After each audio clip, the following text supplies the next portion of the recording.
ਕੀ ਭਾਰਤ ਨੇ 12 ਪਰਮਾਣੂ ਹਥਿਆਰ ਤੈਨਾਤ ਕੀਤੇ ਨੇ? ਇੱਕ ਰਿਪੋਰਟ ਦੇ ਵਿੱਚ ਕਿਹੋ ਜਿਹੇ ਦਾਅਵੇ ਕੀਤੇ ਗਏ ਨੇ, ਜਾਣਾਂਗੇ ਇਸ ਸਪੈਸ਼ਲ ਰਿਪੋਰਟ ਦੇ ਵਿੱਚ। ਸਤਿ ਸ਼੍ਰੀ ਅਕਾਲ ਜੀ, ਤੁਸੀਂ ਵੇਖ ਰਹੇ ਹੋ ਫਤਿਹ ਮੀਡੀਆ 5। ਮੈਂ ਹਾਰੂਹੀ ਗਰੋਵਰ। ਸਵੀਡਨ ਦੇ ਇੱਕ ਅੰਤਰਰਾਸ਼ਟਰੀ ਸੁਤੰਤਰ ਥਿੰਕ ਟੈਂਕ ਸਿਪਰੀ ਪਾਵ Stockholm International Peace Research Institute ਦੀ ਤਾਜ਼ਾ ਰਿਪੋਰਟ ਦੇ ਮੁਤਾਬਿਕ ਭਾਰਤ ਨੇ ਪਹਿਲੀ ਵਾਰ ਇਸ ਸਾਲ ਦੀ ਸ਼ੁਰੂਆਤ ਵਿੱਚ 12 ਪਰਮਾਣੂ ਹਥਿਆਰਾਂ ਨੂੰ ਮੋਰਚੇ ਤੇ ਤੈਨਾਤ ਕੀਤਾ ਹੈ। ਹਾਲਾਂਕਿ 12 ਪਰਮਾਣੂ ਹਥਿਆਰਾਂ ਦੀ ਤੈਨਾਤੀ ਨੂੰ ਲੈ ਕੇ ਰੱਖਿਆ ਮੰਤਰਾਲੇ ਵੱਲੋਂ ਕੋਈ ਪ੍ਰਤੀਕਿਰਿਆ ਸਾਹਮਣੇ ਨਹੀਂ ਆਈ ਹੈ। 8 ਜੂਨ ਨੂੰ ਜਾਰੀ ਕੀਤੀ ਗਈ ਸਿਪਰੀ ਦੀ ਰਿਪੋਰਟ ਮੁਤਾਬਿਕ ਭਾਰਤ ਦੇ ਵਿੱਚ 178 ਪਰਮਾਣੂ ਹਥਿਆਰ ਸਟੋਰੇਜ ਵਿੱਚ ਰੱਖੇ ਗਏ ਨੇ ਤੇ ਜਿਨ੍ਹਾਂ ਨੂੰ ਲੋੜ ਪੈਣ ਤੇ ਵਰਤਿਆ ਜਾ ਸਕਦਾ ਹੈ। ਉੱਥੇ 12 ਪਰਮਾਣੂ ਹਥਿਆਰਾਂ ਨੂੰ ਤੈਨਾਤ ਕੀਤਾ ਗਿਆ, यानी कि भारत कोल हुण कुल 190 परमाणु हथियार ने। पिछले साल यह गिनती 180 सी ते सारे हथियार स्टोरेज विच रखे गए सन। पत्रकार ते रखिया विश्लेषक राहुल बेदी शांतिकल दे विच हुई इस तैनाती नूं हैरान करन वाला मानते ने।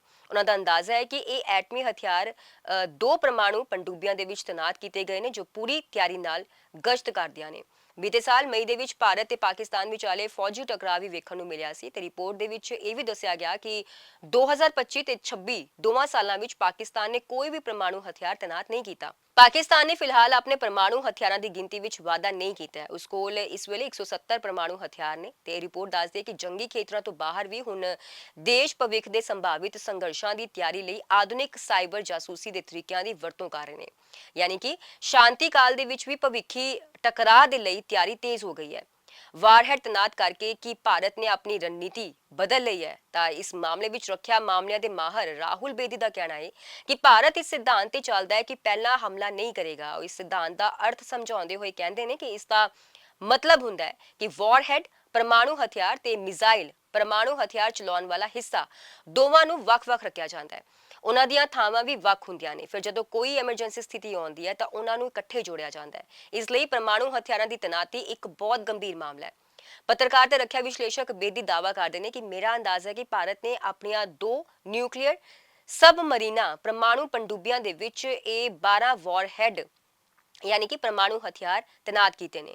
ये महीनों तक गश्त ते रहिंदियां ने ते लंबे समय तक गश्त करने की समर्था रखदियां ने। हालांकि उन्हां दे इस दावे की पुष्टि BBC जो है नहीं करते, तां ही असी करते हैं। दूजे पासे न्यूक्लियर सबमरीन यानी परमाणु पंडुबी एक अत आधुनिक जंगी जहाज हुंदी है जो पानी के हेठां चलदी है ते इसनूं ऊर्जा देने लई एक छोटे परमाणु रिएक्टर की वरतों की जाती है। इसनूं आम पंडुबियां वांग ईंधन भरन जां ऑक्सीजन लई वार-वार पानी की सतह ते आउण दी लोड़ नहीं पैंदी। राहुल बेदी का कहना है कि भारत की न्यूक्लियर डिट्रेस यानी कि परमाणु प्रतिरोध समर्था नूं समझ के ही असी भारत के एक कदम की महत्ता नूं समझ सकते हैं। ਉਹ ਦੱਸਦੇ ਨੇ ਕਿ ਭਾਰਤ ਆਪਣੇ ਉੱਤੇ ਹੋ ਸਕਣ ਵਾਲੇ ਕਿਸੇ ਸੰਭਾਵਿਤ ਪਰਮਾਣੂ ਹਮਲੇ ਦੇ ਜਵਾਬ ਲਈ 3 ਤਰੀਕਿਆਂ ਦੀ ਵਰਤੋਂ ਕਰਦਾ ਹੈ। ਪਹਿਲਾ 에ਅਰ ਡਿਲੀਵਰੀ, ਦੂਜਾ ਲੈਂਡ ਬੇਸਡ ਤੇ ਤੀਜਾ ਸਬਮਰੀਨ ਬੇਸਡ।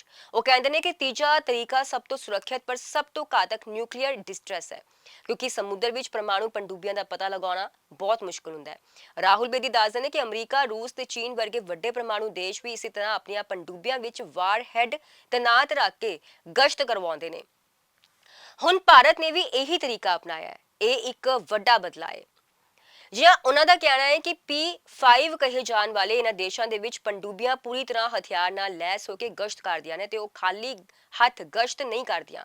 अजिहा लगता है कि भारत भी हुण उन्हां दी तरह गश्त दे इस तरीके नूं अपना रहा है। कहते हैं कि ये एक स्टैंडर्ड प्रोसीजर है ते ये सबमरीना पूरी तरह लोडिड होंदियां ने। इसलिए अंदाजा लगाया जा सकता है कि भारत ने जो 12 वॉरहेड तैनात किए हैं वो भी पूरी तरह लोडिड होंगे। ਜਦੋਂ ਉਹਨਾਂ ਤੋਂ ਪੁੱਛਿਆ ਗਿਆ ਕਿ ਭਾਰਤ ਨੇ ਤੈਨਾਤੀ ਸ਼ਾਂਤੀ ਕਾਲ ਵਿੱਚ ਕੀਤੀ ਹੈ, ਪਰ ਭਾਰਤ ਸਰਕਾਰ ਲਗਾਤਾਰ ਇਹ ਵੀ ਕਹਿ ਰਹੀ ਹੈ ਕਿ ਆਪਰੇਸ਼ਨ ਸਿੰਦੂਰ ਜਾਰੀ ਹੈ ਤਾਂ ਕਿ ਇਸ ਨੂੰ ਭਾਰਤ ਦੀ ਰਣਨੀਤੀ ਨਾਲ ਜੋੜ ਕੇ ਵੇਖਿਆ ਜਾ ਸਕਦਾ ਹੈ। ਇਸ ਤੇ ਉਹ ਕਹਿੰਦੇ ਨੇ ਕਿ ਇਹ ਕਹਿਣਾ ਮੁਸ਼ਕਲ ਹੈ ਕਿ ਇਹ ਸਭ ਆਪਰੇਸ਼ਨ ਸਿੰਦੂਰ ਦਾ ਹਿੱਸਾ ਹੈ ਜਾਂ ਆਪਰੇਸ਼ਨ ਸਿੰਦੂਰ 2.0 ਦਾ, ਪਰ ਹੁਣ ਭਾਰਤ ਦੀ ਵੱਡੀਆਂ ਪਰਮਾਣੂ ਤਾਕਤਾਂ ਵਾਂਗ ਸਮੁੰਦਰੀ ਗਸ਼ਤ ਕਰ ਰਿਹਾ ਹੈ। विस्फोटक ईंधन बनाने विच भारत इजराइल इको राह ते। जी हाँ, सिपरी की रिपोर्ट मुताबिक भारत ने ना सिर्फ अपने परमाणु हथियारों की गिनती तेजी नाल वधाई है, सगों अपने परमाणु हथियारों लई फिसाइल मटीरियल यानी कि विस्फोटक ईंधन भी तेजी नाल तैयार कर रहा है। अहम गल यह है कि इसलिए भारत यूरेनियम एनरिचमेंट की बजाय पेट्रोलियम का वध इस्तेमाल कर रहा है। रिपोर्ट मुताबिक इजराइल भी अजिहा ही कर रहा है। ਜਦਕਿ ਪਾਕਿਸਤਾਨ, ਰੂਸ, ਚੀਨ, ਫਰਾਂਸ, ਬ੍ਰਿਟੇਨ ਤੇ ਅਮਰੀਕਾ ਆਪਣੇ ਪਰਮਾਣੂ ਹਥਿਆਰਾਂ ਲਈ ਦੋਵੇਂ ਕਿਸਮ ਦੇ ਵਿਸਫੋਟਕ ਈਂਧਨ ਦੀ ਵਰਤੋਂ ਕਰਦੇ ਨੇ। ਰਾਹੁਲ ਬੇਦੀ ਦਾ ਕਹਿਣਾ ਹੈ ਕਿ ਪਲੂਟੋਨੀਅਮ ਤੋਂ ਪਰਮਾਣੂ ਹਥਿਆਰਾਂ ਲਈ ਈਂਧਨ ਤਿਆਰ ਕਰਨਾ ਇੱਕ ਗੈਰ ਰਵਾਇਤੀ ਤਰੀਕਾ ਹੈ। ਇਸ ਦੀ ਵਰਤੋਂ ਕੱਚੇ ਮਾਲ ਦੀ ਉਪਲਬਧਤਾ ਤੇ ਨਿਰਭਰ ਕਰਦੀ ਹੈ। ਉਹਨਾਂ ਦੇ ਮੁਤਾਬਿਕ ਭਾਰਤ ਕੋਲ ਯੂਰੇਨੀਅਮ ਐਨਰਿਚਮੈਂਟ ਤੇ ਪਲੂਟੋਨੀਅਮ ਦੋਵਾਂ ਰਾਹੀਂ ਈਂਧਨ ਬਣਾਉਣ ਦੀ ਸਮਰੱਥਾ ਹੈ। ਉਹ ਇਜ਼ਰਾਈਲ ਬਾਰੇ ਕਹਿੰਦੇ ਨੇ ਕਿ ਅਜਿਹਾ ਮੰਨਿਆ ਜਾਂਦਾ ਹੈ ਕਿ ਇਜ਼ਰਾਈਲ ਵੀ ਇੱਕ ਪਰਮਾਣੂ ਸਮਰੱਥਾ ਵਾਲਾ ਦੇਸ਼ ਹੈ, ਪਰ ਉਸਨੇ ਜਨਤਕ ਤੌਰ ਤੇ ਇਸ ਦਾ ਐਲਾਨ ਨਹੀਂ ਕੀਤਾ। ਚੀਨ ਤੱਕ ਪਹੁੰਚ ਵਾਲੇ ਹਥਿਆਰਾਂ ਤੇ ਧਿਆਨ ਰੱਖਿਆ ਖਰੀਦ ਵਧੀ। ਰਿਪੋਰਟ ਦੇ ਵਿੱਚ ਕਿਹਾ ਗਿਆ ਹੈ ਤੇ ਕਿ ਭਾਰਤ ਦਾ ਹਥਿਆਰ ਆਧੁਨਿਕਰਨ ਪ੍ਰੋਗਰਾਮ ਹੁਣ ਲੰਬੀ ਦੂਰੀ ਵਾਲੇ ਅਜਿਹੇ ਹਥਿਆਰ ਵਿਕਸਿਤ ਕਰਨ ਤੇ ਕੇਂਦਰਿਤ ਹੈ ਜੋ ਚੀਨ ਦੇ ਪੂਰੇ ਖੇਤਰ ਵਿੱਚ ਸਥਿਤ ਨਿਸ਼ਾਨਿਆਂ ਤੱਕ ਪਹੁੰਚ ਸਕਣ। ਮਾਹਰ ਰਾਹੁਲ ਬੇਦੀ ਕਹਿੰਦੇ ਨੇ ਕਿ ਇਹ ਭਾਰਤ ਦੇ ਲੰਮੇ ਸਮੇਂ ਤੋਂ ਚੱਲ ਰਹੇ ਪ੍ਰੋਗਰਾਮ ਦਾ ਹਿੱਸਾ ਹੈ। ਦੋਵੇਂ ਦੇਸ਼ਾਂ ਵਿਚਾਲੇ ਪਹਿਲਾਂ ਹੋਈਆਂ ਝੜਪਾਂ ਤੋਂ ਬਾਅਦ ਭਾਰਤ ਨੇ ਇਸ ਦਿਸ਼ਾ ਦੇ ਵਿੱਚ ਵੱਧ ਧਿਆਨ ਦੇਣਾ ਸ਼ੁਰੂ ਕੀਤਾ ਸੀ। ਸਿਪਰੀ ਦੀ ਰਿਪੋਰਟ ਦੇ ਮੁਤਾਬਿਕ ਭਾਰਤ ਆਪਣੇ ਹਥਿਆਰਾਂ ਦੇ ਡਿਲੀਵਰੀ ਸਿਸਟਮ ਨੂੰ ਤੇਜ਼ੀ ਨਾਲ ਅਪਗ੍ਰੇਡ ਕਰ ਰਿਹਾ ਤੇ ਦੁਨੀਆ ਇੱਕ ਨਵੀਂ ਪਰਮਾਣੂ ਹੋੜ ਦੇ ਦੌਰ ਵਿੱਚ ਸ਼ਾਮਲ ਹੋ ਰਹੀ ਹੈ। ਉੱਥੇ ਚੀਨ, ਪਾਕਿਸਤਾਨ, ਅਮਰੀਕਾ ਤੇ ਰੂਸ ਵੀ ਆਪਣੇ ਹਥਿਆਰਾਂ ਨੂੰ ਅਪਗ੍ਰੇਡ ਕਰ ਰਹੇ ਨੇ। ਇਸੇ ਰਿਪੋਰਟ ਦੇ ਵਿੱਚ ਦੱਸਿਆ ਗਿਆ ਹੈ ਕਿ ਪਿਛਲੇ ਸਾਲ ਭਾਰਤ ਨੇ ਫੌਜ ਤੇ 92.1 ਅਰਬ ਡਾਲਰ ਖਰਚ ਕੀਤੇ, ਜਿਸ ਨਾਲ ਉਹ ਦੁਨੀਆ ਦੇ ਵਿੱਚ ਸਭ ਤੋਂ ਵੱਧ ਰੱਖਿਆ ਖਰਚ ਕਰਨ ਵਾਲਾ ਪੰਜਵਾਂ ਦੇਸ਼ ਬਣ ਗਿਆ। ਇਹ 2024 ਦੇ ਮੁਕਾਬਲੇ 8.9% ਵੱਧ ਸੀ। ਰਿਪੋਰਟ ਦੇ ਮੁਤਾਬਿਕ ਭਾਰਤ ਨੇ ਵੱਡੇ ਪੱਧਰ ਤੇ ਰੱਖਿਆ ਹਥਿਆਰ ਵੀ ਖਰੀਦੇ ਨੇ। 2021 ਤੋਂ 2025 ਦੇ ਦਰਮਿਆਨ ਭਾਰਤ ਨੇ ਦੁਨੀਆ ਦੇ 8.2% ਰੱਖਿਆ ਹਥਿਆਰਾਂ ਦੀ ਖਰੀਦ ਕੀਤੀ। ਇਸ ਨਾਲ ਉਹ ਦੁਨੀਆ ਦਾ ਦੂਜਾ ਸਭ ਤੋਂ ਵੱਡਾ ਰੱਖਿਆ ਇੰਪੋਰਟਰ ਬਣ ਗਿਆ। ਇਹ ਵੀ ਸਾਹਮਣੇ ਆਇਆ ਕਿ ਗੁਆਂਢੀ ਦੇਸ਼ ਪਾਕਿਸਤਾਨ ਨੇ ਵੀ ਹਥਿਆਰਾਂ ਦੀ ਖਰੀਦ ਵਧਾਈ ਹੈ। ਯੂਕਰੇਨ ਤੋਂ ਇਲਾਵਾ ਸਾਊਦੀ ਅਰਬ ਤੇ ਕਤਰ ਨੇ ਵੀ ਵੱਡੇ ਪੱਧਰ ਤੇ ਹਥਿਆਰ ਖਰੀਦੇ ਨੇ। ਇਹਨਾਂ ਸਾਰੇ ਦੇਸ਼ਾਂ ਨੇ ਮਿਲ ਕੇ ਦੁਨੀਆ ਦੀ 35% ਰੱਖਿਆ ਖਰੀਦ ਕੀਤੀ ਤੇ ਭਾਰਤ ਦੀ ਰੱਖਿਆ ਦਰਾਮਦਗੀ ਬਾਰੇ ਰਾਹੁਲ ਬੇਦੀ ਜੋ ਨੇ ਚਿੰਤਾ ਜਤਾਉਂਦੇ ਨੇ ਕਿ ਵਿਦੇਸ਼ਾਂ ਤੋਂ ਖਰੀਦਣ ਦੀ ਬਜਾਏ ਘਰੇਲੂ ਪੱਧਰ ਤੇ ਹੀ ਵੱਧ ਉਤਪਾਦਨ ਬਾਰੇ ਸੋਚਣ ਦੀ ਲੋੜ ਹੈ। ਉਹ ਇਹ ਵੀ ਜੋੜਦੇ ਨੇ ਕਿ ਹਾਲੀਆ ਸਾਲਾਂ ਵਿੱਚ ਭਾਰਤ ਨੇ ਇਸ ਦਿਸ਼ਾ ਵਿੱਚ ਕੁਝ ਕਦਮ ਚੁੱਕੇ ਵੀ ਨੇ। ਰਿਪੋਰਟ ਦੱਸਦੀ ਹੈ ਕਿ ਸਿਰਫ ਭਾਰਤ ਹੀ ਨਹੀਂ ਸਗੋਂ ਪਰਮਾਣੂ ਸਮਰੱਥਾ ਵਾਲੇ ਹੋਰ ਕਈ ਦੇਸ਼ਾਂ ਨੇ ਵੀ ਆਪਣੇ ਪਰਮਾਣੂ ਹਥਿਆਰ ਤੈਨਾਤ ਕੀਤੇ ਨੇ। 2026 ਦੀ ਸ਼ੁਰੂਆਤ ਦੇ ਵਿੱਚ ਭਾਰਤ ਸਮੇਤ 9 ਦੇਸ਼ਾਂ ਕੋਲ ਕੁੱਲ ਮਿਲਾ ਕੇ ਲਗਭਗ 12,187 ਪਰਮਾਣੂ ਹਥਿਆਰ ਹੋਣ ਦੀ ਜਾਣਕਾਰੀ ਸੀ। ਇਹਨਾਂ ਦੇ ਵਿੱਚ ਅਮਰੀਕਾ, ਰੂਸ, ਬ੍ਰਿਟੇਨ, ਫਰਾਂਸ, ਚੀਨ, ਭਾਰਤ, ਪਾਕਿਸਤਾਨ, ਉੱਤਰੀ ਕੋਰੀਆ ਤੇ ਇਜ਼ਰਾਈਲ ਸ਼ਾਮਲ ਨੇ। ਇਹਨਾਂ 12,000 ਤੋਂ ਵੱਧ ਪਰਮਾਣੂ ਹਥਿਆਰਾਂ ਵਿੱਚੋਂ ਲਗਭਗ 4,012 ਪਰਮਾਣੂ ਹਥਿਆਰ ਸੈਨਿਕ ਬਲਾਂ ਨਾਲ ਤੈਨਾਤ ਕੀਤੇ ਗਏ ਨੇ। ਤੈਨਾਤ ਵਾਰਹੈਡਾਂ ਵਿੱਚ ਅੱਧੇ ਤੋਂ ਵੱਧ ਯਾਨੀ ਕਿ ਲਗਭਗ 2100 ਤੋਂ 2200 ਵਾਰਹੈਡ ਬੈਲਿਸਟਿਕ ਮਿਜ਼ਾਈਲਾਂ ਤੇ ਹਾਈ ਅਲਰਟ ਦੀ ਸਥਿਤੀ ਵਿੱਚ ਰੱਖੇ ਗਏ ਨੇ, ਜਦਕਿ 9775 ਹਥਿਆਰ ਸੈਨਿਕ ਭੰਡਾਰਾਂ ਵਿੱਚ ਰੱਖੇ ਗਏ ਨੇ ਜਿਨ੍ਹਾਂ ਨੂੰ ਲੋੜ ਪੈਣ ਦੇ ਉੱਤੇ ਵਰਤਿਆ ਜਾ ਸਕਦਾ ਹੈ। ਰਿਪੋਰਟ ਮੁਤਾਬਿਕ ਦੁਨੀਆ ਵਿੱਚ ਕੁੱਲ ਪਰਮਾਣੂ ਹਥਿਆਰਾਂ ਦੀ ਗਿਣਤੀ ਇਸ ਵੇਲੇ ਘਟਦੀ ਹੋਈ ਨਜ਼ਰ ਆ ਰਹੀ ਹੈ, ਪਰ ਇਹ ਮੁੱਖ ਤੌਰ ਤੇ ਇਸ ਲਈ ਹੈ ਕਿਉਂਕਿ ਅਮਰੀਕਾ ਤੇ ਰੂਸ ਆਪਣੇ ਪੁਰਾਣੇ ਹਥਿਆਰਾਂ ਨੂੰ ਨਸ਼ਟ ਕਰ ਰਹੇ ਨੇ। ਚਿੰਤਾ ਦੀ ਗੱਲ ਇਹ ਹੈ ਕਿ ਹਰ ਸਾਲ ਨਸ਼ਟ ਕੀਤੇ ਜਾਣ ਵਾਲੇ ਹਥਿਆਰਾਂ ਦੀ ਗਿਣਤੀ ਘਟ ਰਹੀ ਹੈ।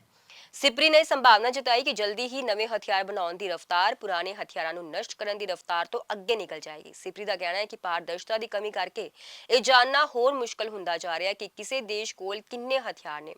ਪਿਛਲੇ ਕੁਝ ਸਾਲਾਂ ਵਿੱਚ ਦੇਸ਼ਾਂ ਨੇ ਆਪਣੇ ਪਰਮਾਣੂ ਹਥਿਆਰਾਂ ਬਾਰੇ ਹੋਰ ਵੱਧ ਗੋਪਨੀਯਤਾ ਵਰਤਣੀ ਸ਼ੁਰੂ ਕਰ ਦਿੱਤੀ। ਇਸ ਦਾ ਇੱਕ ਕਾਰਨ ਹਥਿਆਰ ਕੰਟਰੋਲ ਸਮਝੌਤਿਆਂ ਦਾ ਕਮਜ਼ੋਰ ਹੋਣਾ ਵੀ ਹੈ, ਜਿਨ੍ਹਾਂ ਵਿੱਚ ਹਥਿਆਰਾਂ ਨਾਲ ਸੰਬੰਧਿਤ ਜਾਣਕਾਰੀ ਸਾਂਝੀ ਕਰਨ ਦੇ ਨਿਯਮ ਸ਼ਾਮਲ ਨੇ। ਅਜਿਹਾ ਸਮਝੌਤਾ ਸਾਲ 2010 ਵਿੱਚ ਹੋਇਆ ਸੀ, ਜਿਸ ਦਾ ਮਕਸਦ ਰਣਨੀਤਿਕ ਹਥਿਆਰਾਂ ਨੂੰ ਸੀਮਿਤ ਕਰਨ ਨਾਲ ਜੁੜਿਆ ਸੀ। ਅਮਰੀਕਾ ਤੇ ਰੂਸ ਕੋਲ ਕੁੱਲ ਮਿਲਾ ਕੇ ਦੁਨੀਆ ਦੇ 86% ਪਰਮਾਣੂ ਹਥਿਆਰ ਨੇ। ਚੀਨ ਕੋਲ 600 ਪਰਮਾਣੂ ਹਥਿਆਰ ਸਨ ਜੋ ਵੱਧ ਕੇ 620 ਹੋ ਗਏ।